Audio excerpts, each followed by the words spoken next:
अहमदनगरमधील नावाजलेल्या बहुचर्चित संपदा पतसंस्थेतील आर्थिक घोटाळ्या प्रकरणी आता काही धक्कादायक गोष्टी समोर येत आहेत। अहमदनगरमधील संपदा पतसंस्थेतील गैरव्यवहार प्रकरणातील मुख्य आरोपी ज्ञानदेव वाफारे याच्यासह 5 जणांना नुकतीच जन्मठेप झाली, तर इतरांना कमी अधिक प्रमाणात शिक्षा झाल्या।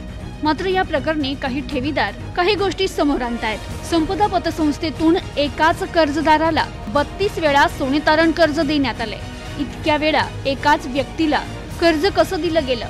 लेखापरीक्षणात ही बाब समोर का आली नाही, असे एक ना अनेक प्रश्न ठेवीदार आणि इतर काही लोक उपस्थित करतायत।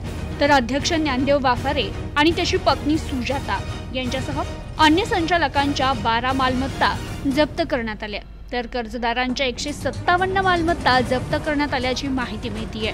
तसेच संपदा नागरी सहकारी पतसंस्थेची ज्ञानदेव वाफारे याने स्थापना केली, पण त्याचा कागदोपत्री कुठेही उल्लेख येऊ दिला नाही। त्याने चेअरमन म्हणून दुसऱ्यालाच बसवलं, तर पत्नी सुजाता हिला उपाध्यक्ष केलं आणि त्या दोघांच्या माध्यमातून ज्ञानदेव वाफारे हा या पतसंस्थेचा कारभार चालवत होता।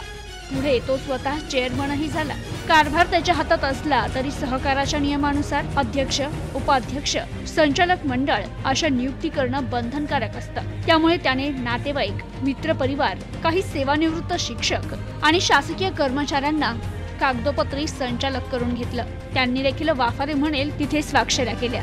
अगदी त्याच्या पत्नीनं देखील आपण केवळ सह्या केल्याची कबुली न्यायालयात दिली, तर अशीच कबुली संचालक आणि काही कर्जदारांनी देखील दिली आहे। तर संपदा पतसंस्थेतील हा प्रकार म्हणजे सहकार क्षेत्रात मोठी खळबळ उडवून देणारा प्रकार आहे। Bureau report, news today 24, Ahmednagar.